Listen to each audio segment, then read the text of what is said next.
So I thank very much the translator.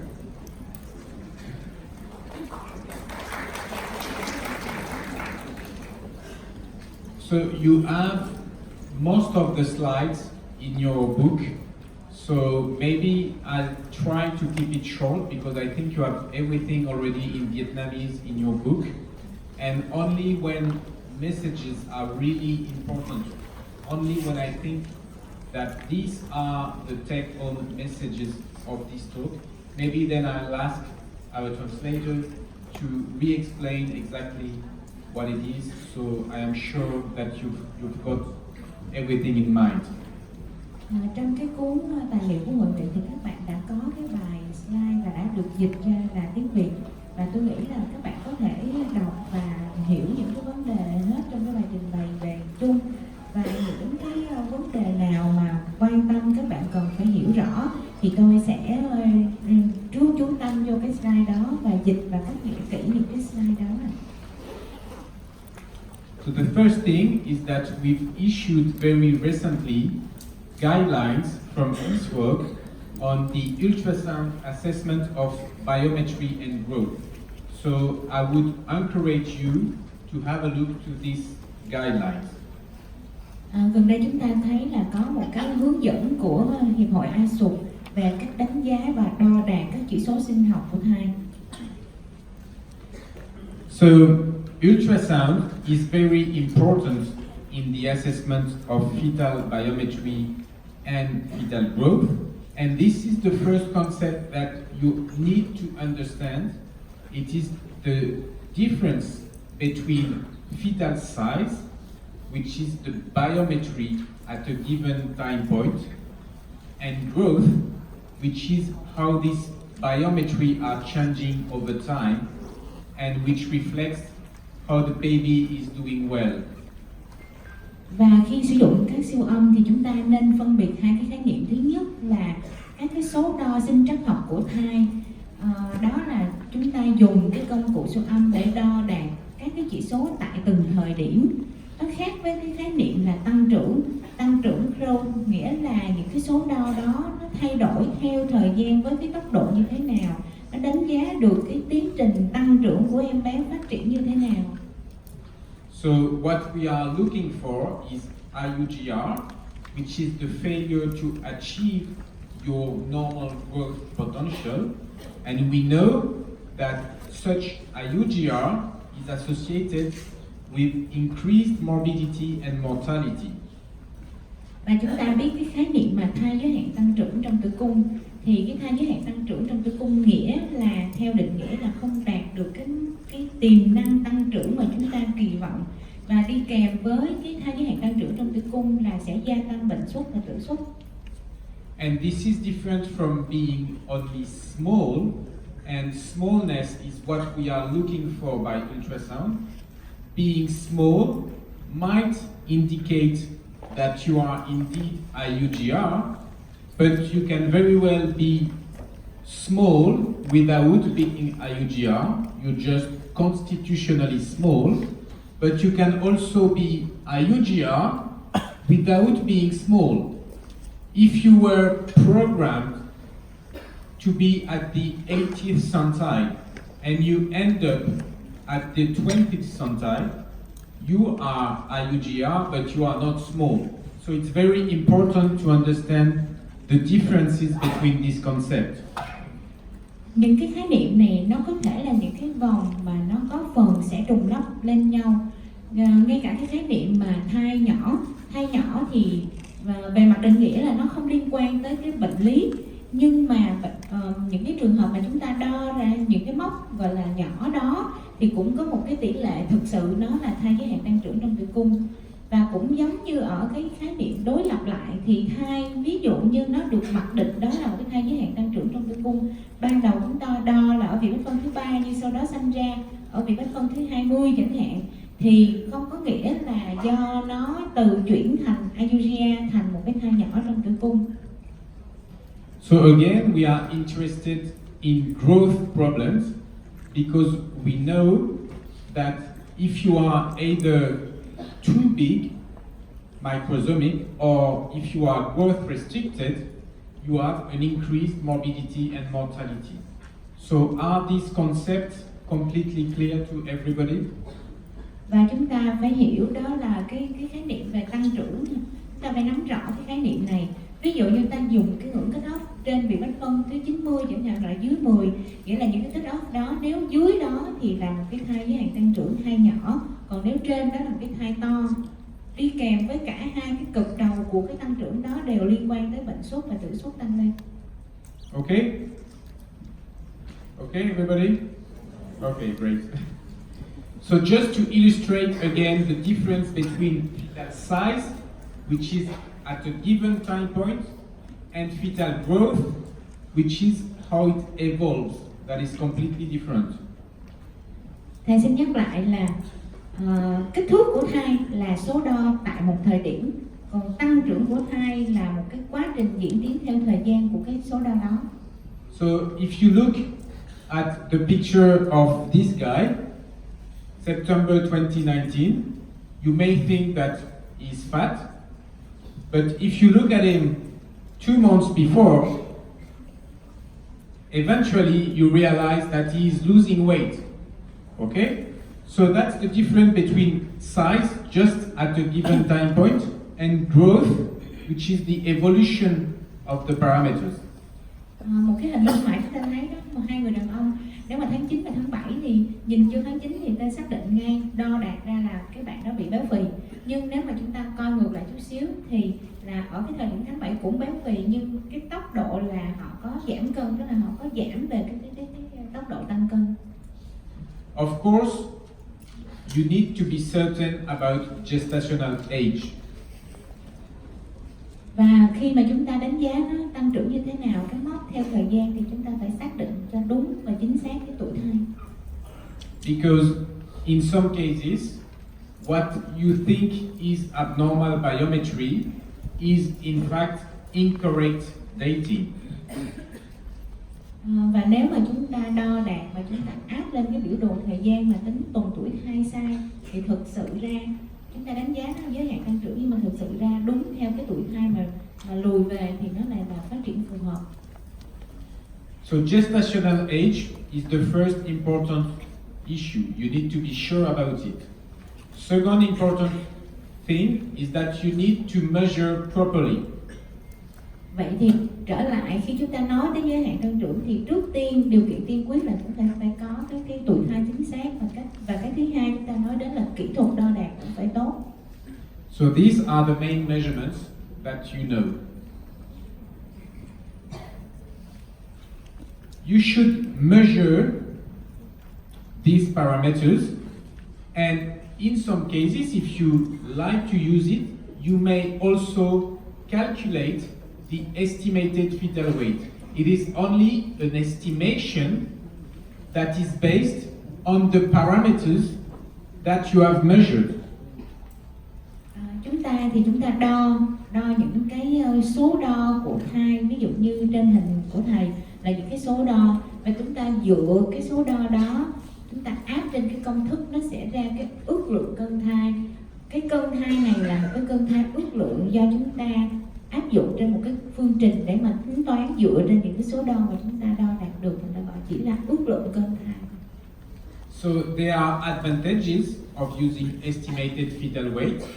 It's easy to discuss with the parents or with the pediatricians, but there are also disadvantages, such as the fact that you may multiplicate the errors on each parameter, and also the fact that different phenotypes can give you the same result.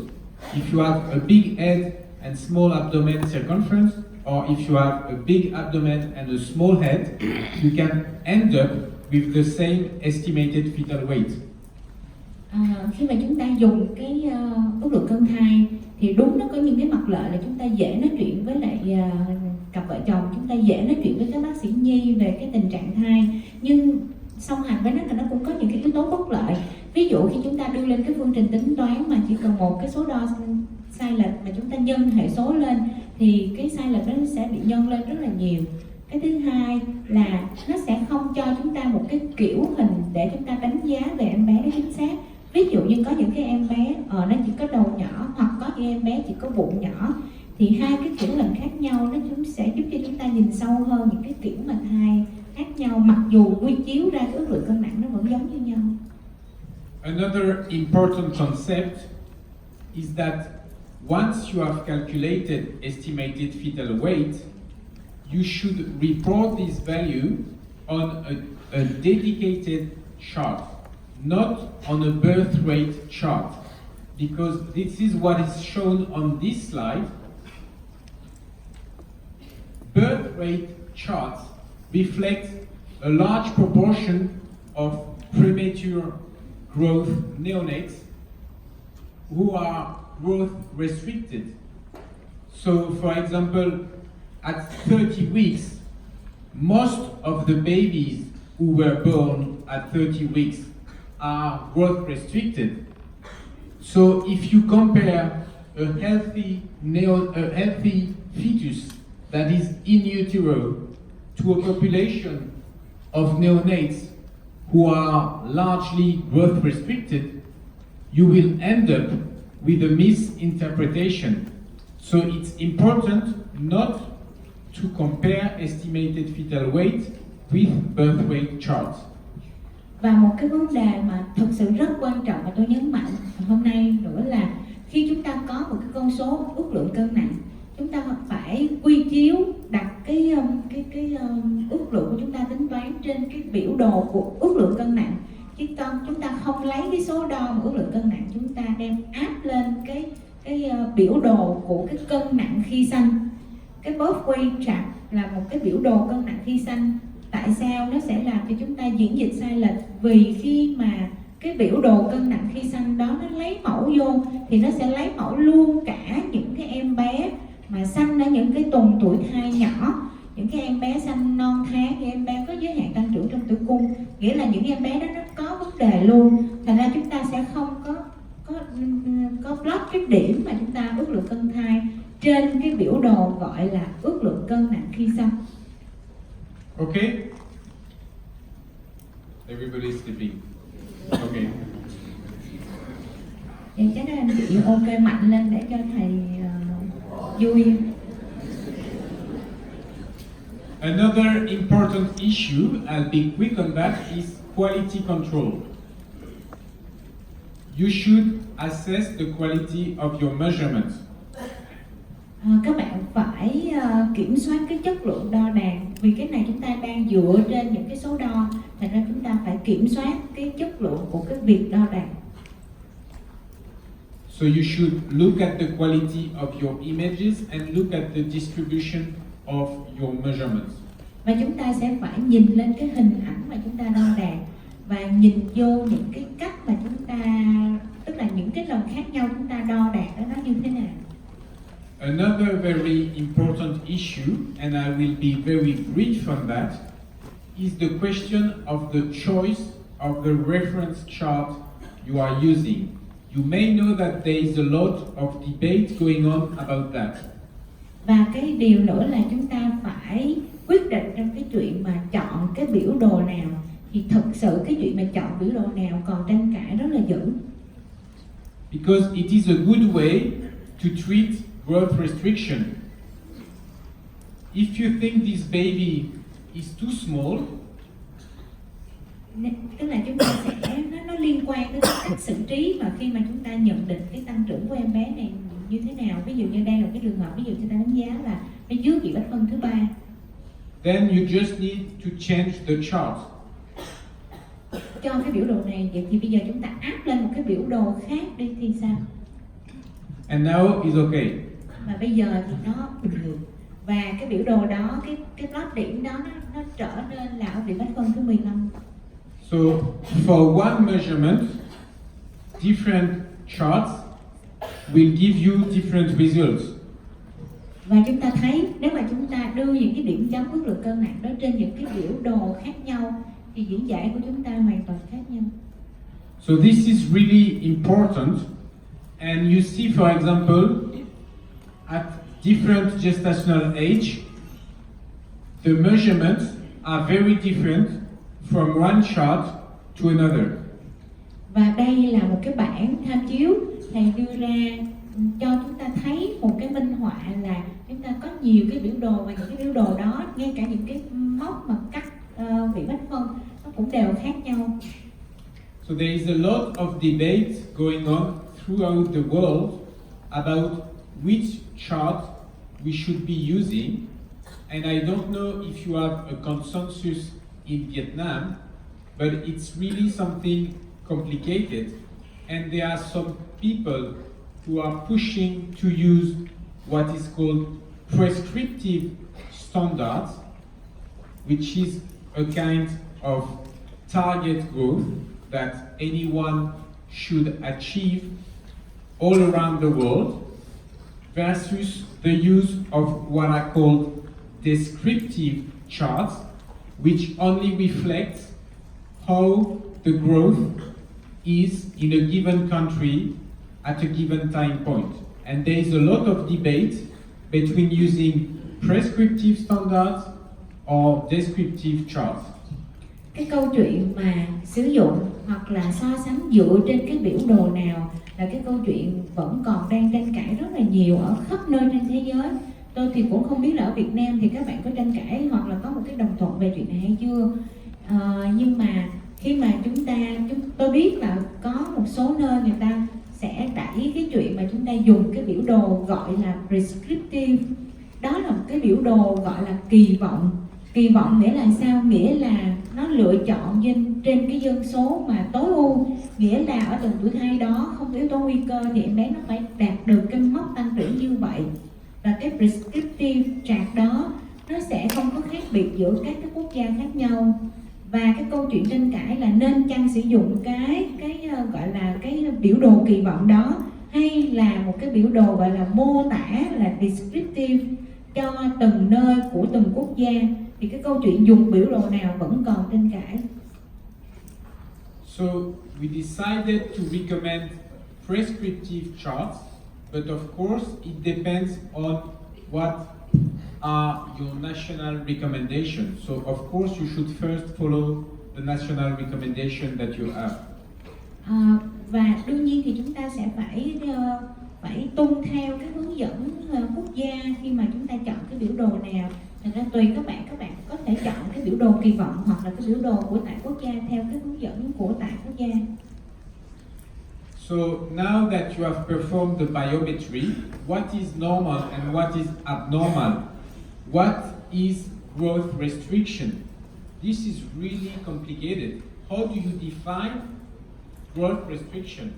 You know how to define agenesis of the corpus callosum, but how to define growth restriction? Cái câu chuyện, một cái khía cạnh khác mà chúng ta phải nói là vậy bây giờ chúng ta đồng thuận định nghĩa của cái thai giới hạn tăng trưởng là gì? So there is now a consensus that was obtained between experts, and we recommend to use that consensus. We will see that later. Và đây là một cái đồng thuận đang cái đồng thuận này rất là nổi tiếng về cái định nghĩa cho thai giới hạn tăng trưởng trong tử cung. This is just for you about the equivalence between sometimes and z-scores. It might be useful. And this is the consensus definition of fetal growth restriction. You can see that we differentiate between what we call early growth restriction, that is basically before 32 weeks, and late growth restriction, that is after 32 weeks. Cái đồng thuận đen phi về thai giới hạn tăng trưởng trong tử cung này nó rất là danh chấn, nó hội tụ hết tất cả các chuyên gia ở thế giới từ tất cả các hiệp hội của Anh và của Mỹ, và họ phân định ra là cái định nghĩa của thai giới hạn tăng trưởng trong tử cung liên quan tới cái mốc mà nó xuất hiện là nếu trước 32 tuần thì gọi là thai giới hạn tăng trưởng sớm, và sau 32 tuần nghĩa là thai giới hạn tăng trưởng muộn. So I think that you have now understood what is the difference between size at a given time point and growth. And we have also decided to say that you should consider growth restriction when you see a drop by 2 quartiles. So that means that if a baby was at the 80th centile, and then next time you see that fetus, it is at the 20th centile, which is more than 2 quartiles drop, then you may consider growth restriction. Và chúng ta sẽ phải cảnh báo ở đây là một cái thai bắt đầu giới hạn tăng trưởng trong tử cung nếu tốc độ tăng trưởng của nó không đạt. Ví dụ như ở cái lần trước chúng ta tiếp cận là một cái thai ước lượng cân nặng ở vị bách phân thứ 80, nhưng đến với lần này chỉ là vị bách phân thứ 20, nghĩa là nó rớt xuống trên 2 tứ phân vị, tức là trên 50. Từ 80 xuống 20 nghĩa là nó 60, thì nghĩa là thai đó là thai giới hạn tăng trưởng, chứ không phải là nó đang ở vị bách phân thứ 20, nghĩa là nó không phải thai giới hạn tăng trưởng. Nghĩa là cái tốc độ tăng trưởng, cái tốc độ nó rớt xuống mà trên 2 tứ phân vị, nghĩa là chúng ta sẽ phải nghĩ tới đó là một cái thai giới hạn tăng trưởng trong tử cung. Just for you to know, if you want to look if a fetus is growing, if he's gaining weight, you should wait at least 3 weeks to look at the difference in weight. That does not mean that you should not see the woman again more frequently. Some cases will mandate daily monitoring, for example, but the estimation of fetal weight, it's useless to do it every 2 days. Và chúng ta theo dõi cái thai giới hạn tăng trưởng trong tử cung thì nhiều khi cái thay đổi về tốc độ tăng trưởng chúng ta có thể sẽ thấy được sau 3 tuần thôi, nhưng không có nghĩa là chúng ta hẹn bệnh nhân đó lại tái khám sau 3 tuần, vì chúng ta có thể làm thêm những cái khác để đánh giá sức khỏe thai, ví dụ như theo dõi monitoring chẳng hạn. Nhưng chúng ta đừng kỳ vọng là chúng ta cứ phải hẹn tái khám mỗi 2-3 ngày chỉ để tính cái thay đổi ước lượng cân nặng thai. So once you've seen a baby with abnormal biometry, you should probably refer that woman for a second opinion, and you should really do that as an emergency, either if the baby has an abnormal umbilical Doppler with absent or reversed diastolic blood flow, that's the first reason, or if there are any maternal symptoms of vascular disease, such as hypertension or edema or proteinuria. So in these 2 cases, you need emergency referral. Và khi mà chúng ta đánh giá cái thai này không đạt cái mức độ tăng trưởng phù hợp thì chúng ta sẽ phải có cái cách tiếp cận một cái thái độ là cấp cứu nếu chúng ta thấy bắt đầu có sự thay đổi trên cái Doppler của động mạch rốn, hoặc là khi người mẹ có những cái triệu chứng mà liên quan tới bệnh lý mạch máu, bệnh lý nền, ví dụ như là cao huyết áp, phù, tiểu đạm, vân vân. So you should clearly report the results of your examination. Chúng ta sẽ phải ghi cái bản chi tiết cái báo cáo kết quả siêu âm. I will not talk to you about other approach that may be useful in the future. And then now we will more closely talk about fetal growth restriction. So you have to understand that fetal growth restriction means 2 things. There might be a problem with the size of the baby, or there might be a problem with the placenta that is not working properly. Okay? And you have to remember that in some cases you can have growth restriction without seeing a baby that is small. Và chúng ta đã có những cái khái niệm chung về thai giới hạn tăng trưởng trong tử cung, thì khi tiếp cận ngoài cái việc mà đánh giá thì chúng ta sẽ phải chú ý về những cái đánh giá về cái chức năng tuần hoàn của nhau thai. Nhiều khi nó có thay đổi nhưng không nhất thiết là cái kích thước nó nhỏ. So if you want to talk about growth and fetal growth restriction, not only should you look at biometry, but you should look as well as Doppler.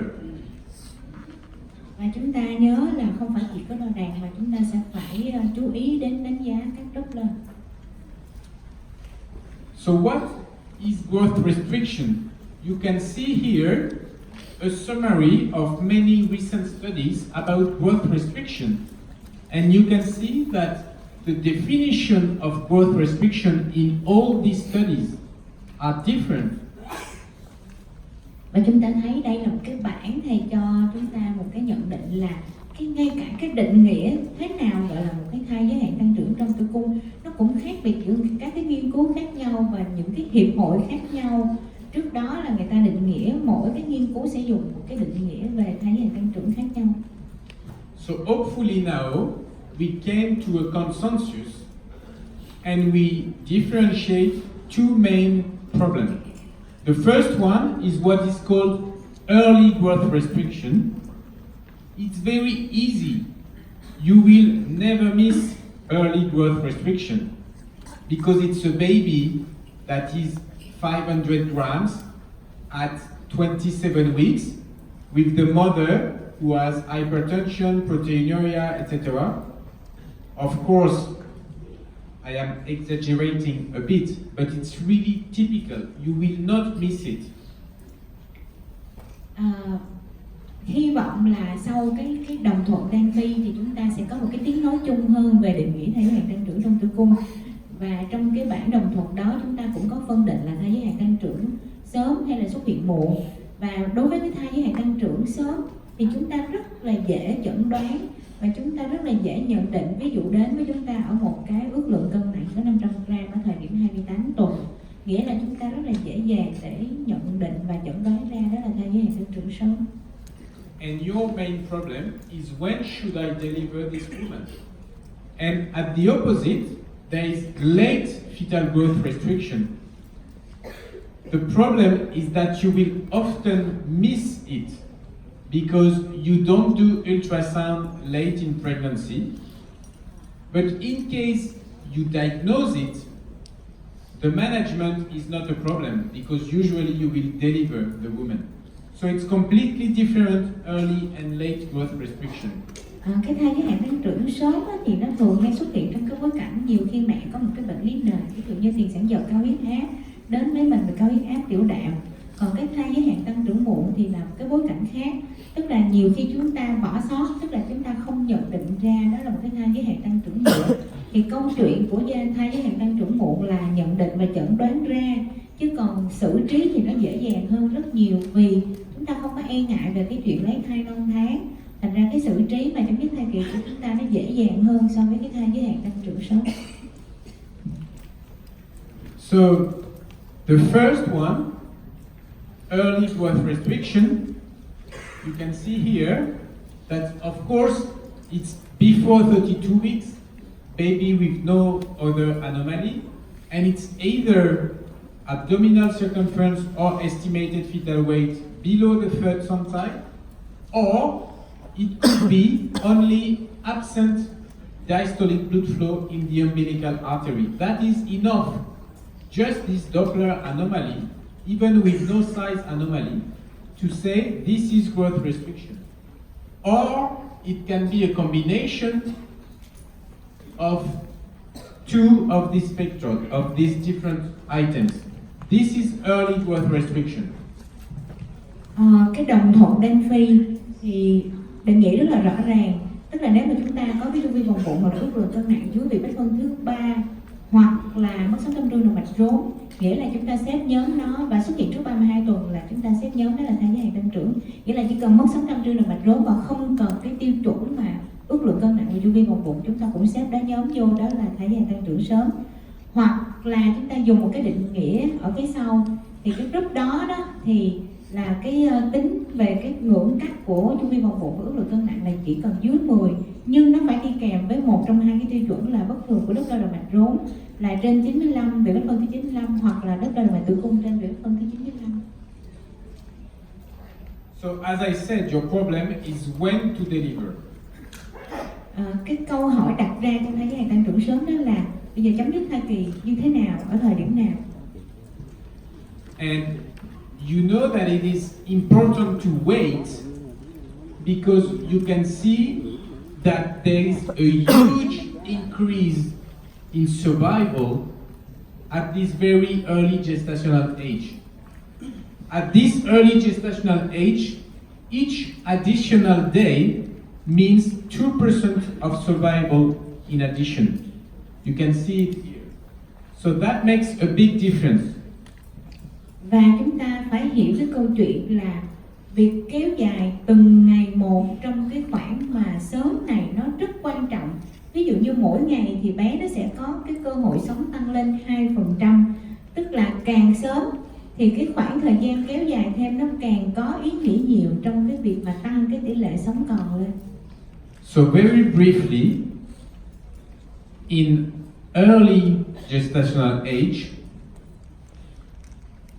in early FGR, the two best indicators to decide when to deliver is the ductus venosus and the computerized fetal heart rate pattern, that is what is called the short-term variability of the FHR.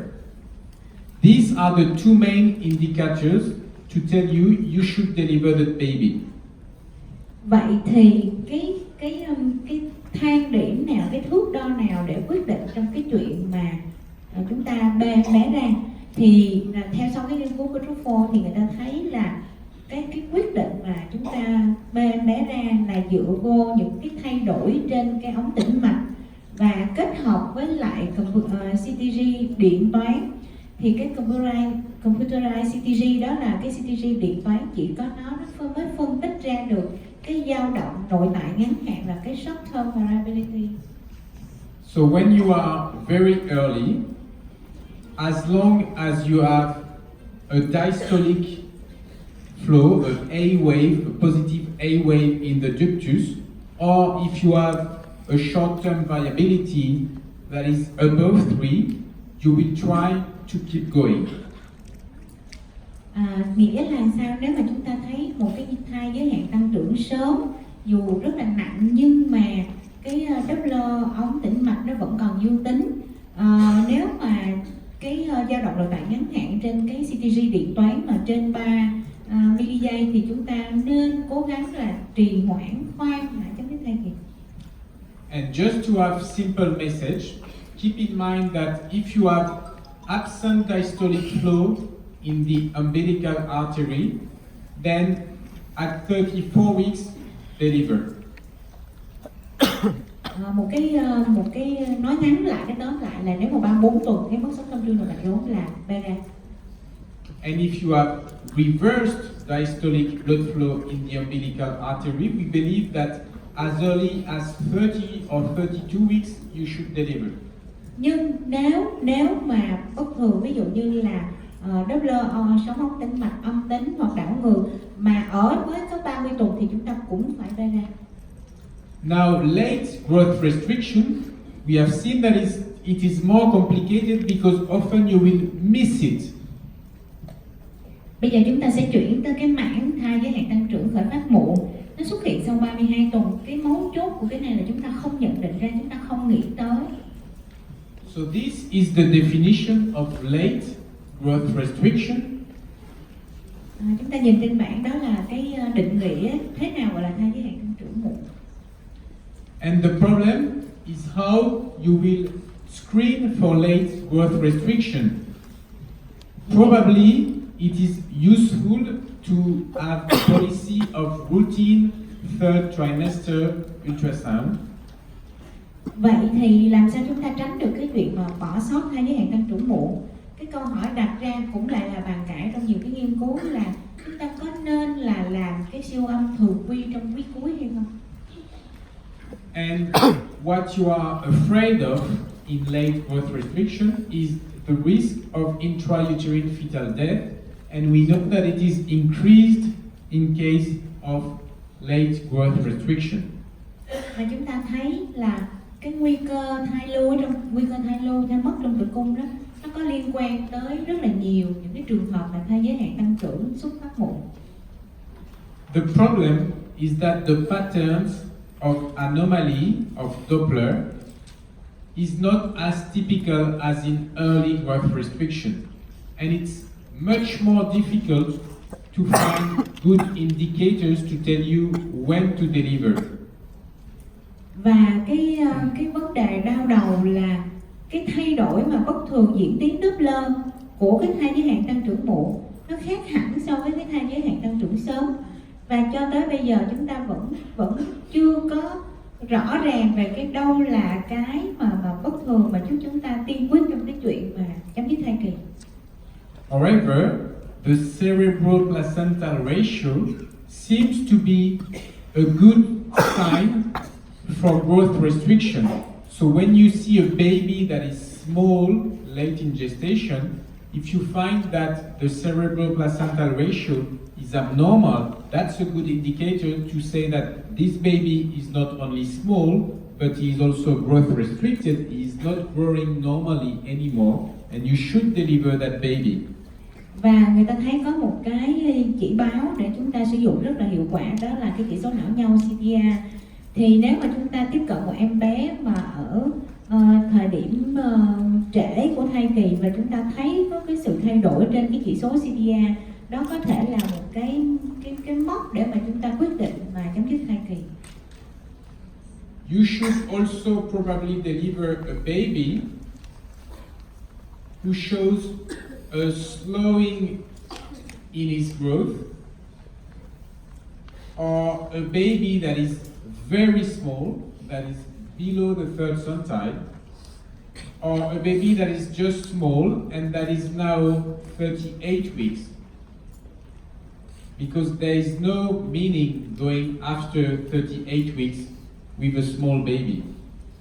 Và như vậy thì như thế nào thì chúng ta sẽ cân nhắc tới cái chuyện chấm dứt thai kỳ khi chúng ta thấy cái biểu đồ tăng trưởng của em bé bắt đầu đi xuống, hoặc là một cái tình huống thứ hai là ví dụ như em bé nó đã cán được cái mốc 38 tuần. Vì trong cái tình huống gọi là thai nhỏ hoặc là thai giới hạn tăng trưởng thì cái chuyện kéo dài thêm sau cái thời điểm mốc đó không có ý nghĩa nhiều.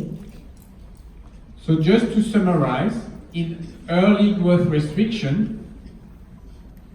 you should monitor using ductus venosus and short-term viability.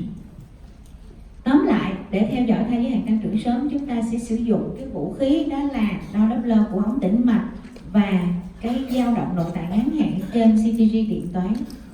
If you have, after 28 weeks, absent or reversed A flow on the ductus venosus, deliver. Sau 28 tuần nếu mà có sóng hai ống tĩnh mạch mất hoặc là đảo ngược, chấm dứt thai kỳ. If you have reversed end diastolic blood flow in the umbilical artery after 30 or 32 weeks, deliver. Nếu 30 đến 32 tuần mà có đảo ngược sóng tâm trương động mạch rốn, chấm dứt thai kỳ. If you have absent end diastolic blood flow in the umbilical artery after 34 weeks, deliver. 34 tuần mất sóng tâm trương động mạch rốn, chấm dứt thai kỳ. For late growth restriction, it's more complicated.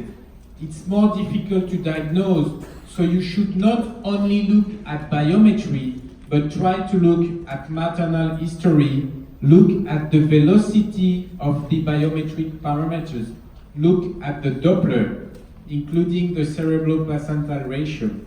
Với thai giới hạn tăng trưởng muộn thì chúng ta sẽ phải nhìn kỹ hơn. Thứ nhất là không phải chỉ cái số đo mà là cái tốc độ tăng trưởng nó có đạt hay không. Giống như hồi nãy thầy ví dụ 80 mà rớt xuống 20 chẳng hạn, chúng ta sẽ phải nhìn trong cái bệnh lý nền của người mẹ có hay không, và chúng ta sẽ phải dùng cái công cụ Doppler, đó là chỉ số não nhau CTA. And if you have signs of growth restriction in a small baby, then you should deliver. So either if the baby is very small, or if there is coursing sometimes, the velocity of growth is going down, or if the cerebral placental ratio is abnormal, deliver no later than 37 weeks. Và theo thầy thì là với những trường hợp mà thai nhỏ hoặc thai giới hạn tăng trưởng theo một điểm cắt thì nó rất là nhỏ, hoặc là cái tốc độ tăng trưởng nó rớt xuống, hoặc là có những cái thay đổi bất thường trên Doppler, ví dụ như thay đổi CBA, hoặc là mẹ có cái biến cố tình trạng máu thì chúng ta sẽ phải chấm dứt thai kỳ. Now just to finish, I want to tell you that even if you do your best and you follow these rules, you will not be able to avoid all poor outcomes. Em xin thêm cái hồi nãy là em dịch hơi sót, đó là mình chấm dứt thai kỳ không quá 37 tuần, tức là trong cái bối cảnh này là mình chỉ kéo đến cái mốc cuối cùng đó là 37 tuần thôi theo ý của thầy. Và chúng ta phải để ý về cái chuyện này. And what is a poor outcome in this case? What are we fearing? We are afraid to see a woman that we've been following for almost 9 months coming at 38 weeks with an intrauterine fetal death. Và chúng ta mặc dù là cố gắng đó, mặc dù cái tâm thế của chúng ta là muốn tốt, hoặc là chúng ta cố gắng kéo dài theo, nhưng ta cũng tránh cái chuyện là coi như được ăn cả ngày được không, chúng ta kéo dài và đến với người ta theo dõi cả cái quá trình và 38 tuần là thai luôn. And you deliver that baby and he is 1.8 kilograms and you say, I missed it. I should be vanished. Và thí dụ như là mình sanh ra một em bé có 1,8 kg, nghĩa là mình phải biết là mình đã bỏ sót vấn đề. But you have to know that it's not your fault. Nhưng mà chúng ta phải nhớ là thực sự không hẳn đó là lỗi của mình. First, you have to understand that late in gestation, the main problem is not really the perfusion of the placenta, it's more the oxygenation. And this is something that we are not good at monitoring. And you can see here, when you look at the birth weight of a population of stillbirth, you can see that there are a lot of birth restriction at the end of pregnancy, at the beginning of pregnancy, but not that many at the end of pregnancy. And that shows you that the problem at the end of pregnancy is more a problem of oxygenation rather than perfusion. Cái vấn đề về mặt cơ chế thì chúng ta biết là trong cái giai đoạn sau của thai kỳ thì cái vấn đề liên quan đến tăng trưởng thường là do cái quá trình mà oxy hóa, tức là cái cơ chế đáp ứng oxy hóa chứ không phải là cái vấn đề của tưới máu bánh nhau.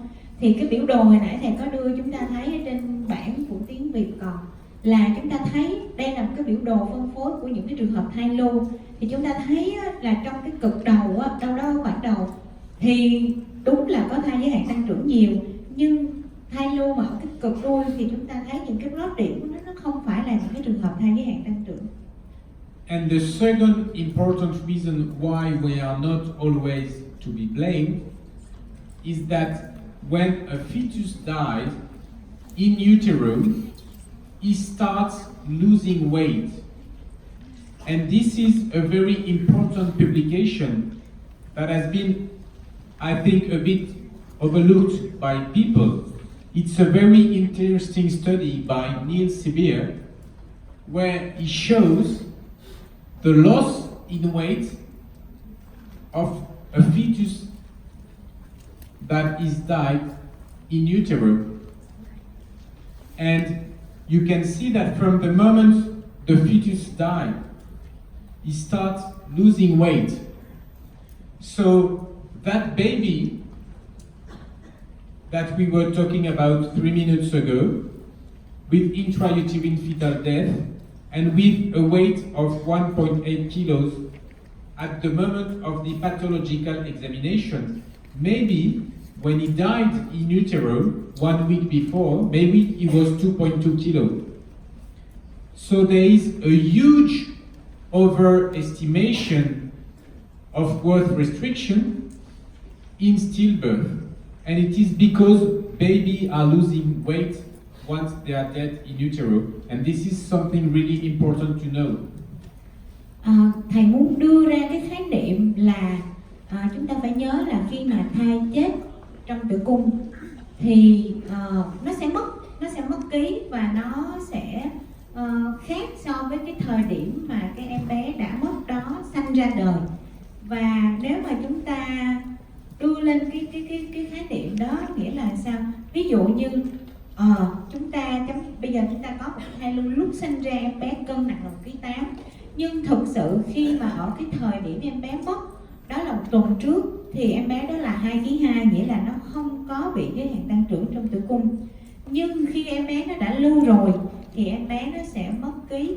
Thì đây là một cái nghiên cứu rất là hấp dẫn của tác giả Sevier, là về cái câu chuyện là khi mà em bé nó mất ở trong bụng, cái ước lượng cân nặng và cái cân nặng mà khi mà em bé nó ra đời, để nó minh chứng là khi mà em bé nó lưu ở trong tử cung nó sẽ mất ký. Thành ra chúng ta dùng cái mà cân nặng khi mà em bé sanh ra đó để đánh giá đây là một cái trường hợp mà thai lưu do giới hạn tăng trưởng, thì nó sẽ hơi quá tay. Nghĩa là sao, mình cũng đừng có áy náy quá là do lỗi của mình. Thank you.